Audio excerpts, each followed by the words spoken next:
yo, y'all gonna love this video, okay? Y'all ain't even ready to see how easy this is about to be and how natural it looks. Doesn't that look like my hair is locked from the root? Like, sis, you don't have to be fooling people like that.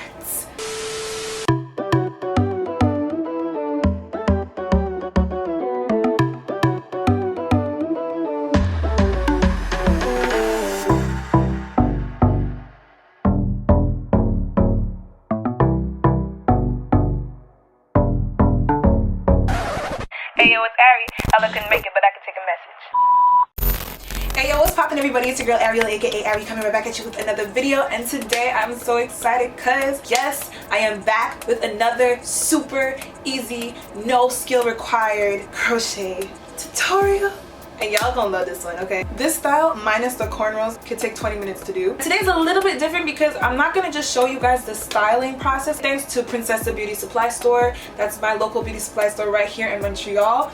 I'm actually able to give you guys a little bit more on how to take care of your natural hair underneath your protective style because, sis, the point of doing a protective style is to protect your hair. And if you're not putting the right products in your natural hair before you put in the protective style, then it's literally like, what's the point? And yes, y'all, I got a discount code.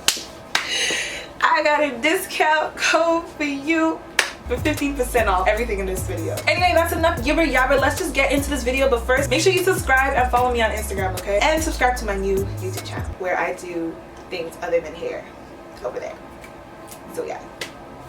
Let's just go to the video. So the first thing that you have to do before you do any protective hairstyle is wash your hair.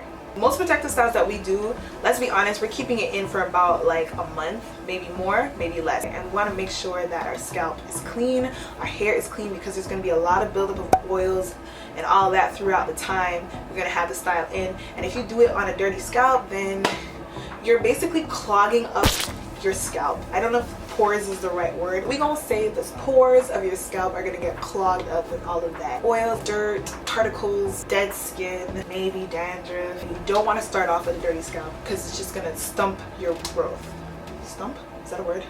Stunt your growth. And the shampoo that I used is, y'all gonna let this one, Shea Moisture Jamaican black castor oil with, wait for it, with shea butter, peppermint, and drum roll, apple cider vinegar. I love apple cider vinegar. My body loves apple cider vinegar. It's really good at cleaning. And Jamaican black castor oil has saved my edges more times than I can count. So I am indebted, greatly indebted to Jamaican black castor oil. The next step you want to do is make sure that you condition your hair. I would go even as far to say, if you're doing a protective style, do a deep conditioning treatment. Don't just condition it. And the deep conditioner that I'm using is from Shea Moisture as well. It's called the Yucca and Plantain Anti-Breakage Strengthening Mask with Baobab.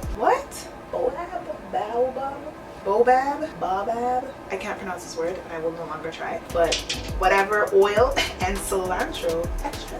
This sounds like an entire meal. I followed the instructions for the deep conditioning treatment. Okay, stop the lies. I didn't follow the instructions. I just put it in for as long as I was doing something else. I had something else to do and I didn't even put on a plastic cap, nothing. Follow the instructions on this, you get better results. But either way, my hair felt fantabulous after it was done. So I washed it out and my hair was moisturized, and yeah. And now that your hair is all nice and clean, it's deep conditioned, now it's time to moisturize, okay? You must moisturize, which I am so guilty of not doing because of the lack of products. So I went to Princessa and I was talking to one of the girls who works there and I was like, do you know a good moisturizer?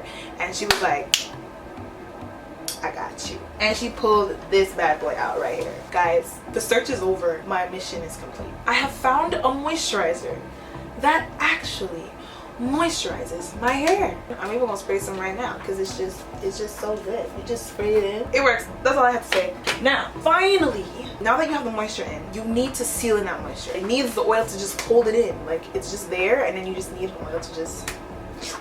I got the jojoba oil. I'm not very picky with oils. I literally just took it because she was like, why not? And I was like, why not? So yeah, I made sure to, after every section that I put the moisturizer in, I took a few drops of oil and put it in and just make sure all that oil is, all that moisture is sealed in. And then after I finished cornrowing my hair, I made sure to put it between every single So that's the important part that I never really include in my videos, but I feel like it's a very important thing. It's a very important process that I've never really explained.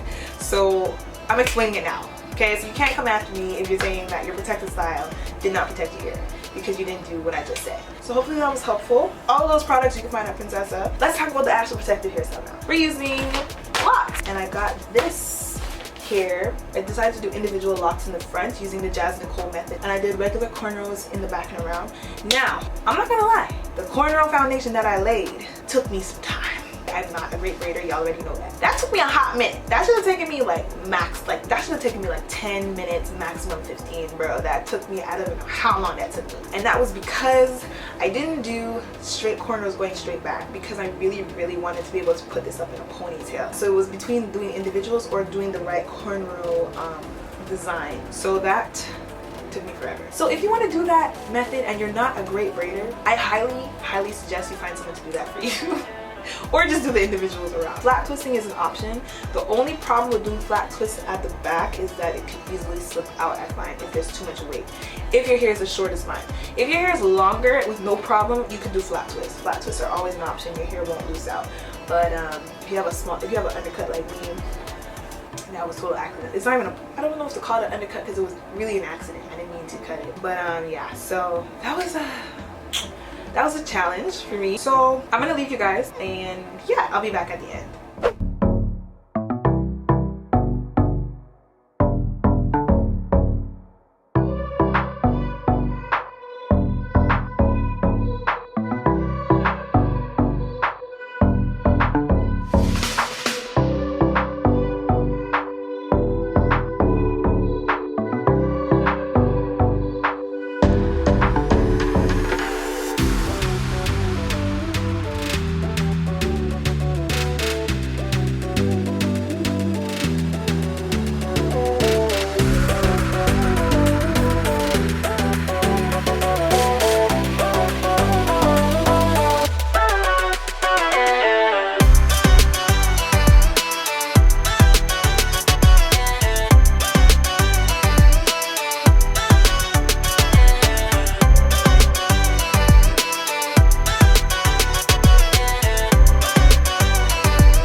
Okay guys, so that is it for the video. I really hope you enjoyed it. I hope you liked the style. If you like it, make sure you give this video a thumbs up and comment down below your thoughts on this style. If you're gonna try it, what you think of the color. I really love this color. I don't know, I'm really feeling this color. I don't know, but anyway, yeah, if you liked it, make sure you like this video and you comment down below. Share it with a friend, okay? Tell people we out here, okay? And if you have any questions or any video suggestions, make sure you leave them in the comment section below. All right, y'all already know what it is. You already know what it is. Make sure you go follow me on Instagram, and of course you subscribe to join the gang so we can hang.